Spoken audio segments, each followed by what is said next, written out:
वर्ष फेरिए पनि मेरो हाल फेरिएन, सधैँ उस्तै रहिरह्यो। यो आँखाले देखेसम्म, यो हातले भेटेसम्म कोसिस सधैँ गरिरहेँ। न हार्न मान्छ यो मनले, न केही गर्न दिन्छ त्यो धनले, सधैँ आश गरिरहेँ।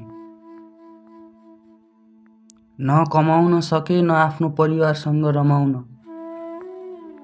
मुर्दाको जस्तो भाछ यो ज्यानमा, केही सोध्छु अनि पल्टिन्छु ओछ्यानमा। आफूलाई हेर्छु अनि भाग्यलाई, खै कुन दिन आइलागेछ। दिन बदलिएर रात परे जसरी आफूले आफूलाई बदल्न खोज्छु। यो वर्ष त केही गर्न सकिन, अबको नयाँ वर्ष केही कुरा सोध्छु। मनमा त आउँछन् अनेकौं सपनाहरू, पुरा हुने हो या होइन, तर पुरा गर्नेछु। दिमागले खेलाएका ती सोचहरू, हटाउनेछु ती मनका बोझहरू। हरेक वर्ष आउँछ नयाँ वर्ष, तर त्यो गत वर्ष जस्तो नबनाइदिनु है। भगवान आउने नयाँ वर्ष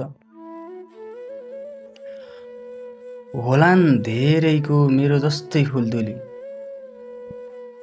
मनभित्र बाँधिएर बसेको, मुखले खोल्न नसकेको। खाए होलान् धेरै हन्डर ठक्कर, परिए होला जाल जेलमा। अब नयाँ वर्षसँगै नयाँ जोस र जाँगर लिएर आउनु, आफूले आफूलाई एउटा असल नागरिक बनाउनु। कसलाई रहर थिएन र आफ्नो जीवन सरल अनि सुखीमय बनाउनु। कसलाई रहर थिएन र आफ्नो जीवन सरल अनि सुखीमय बनाउनु। अङ्ग्रेजी वर्ष 2026 को सबैलाई शुभकामना।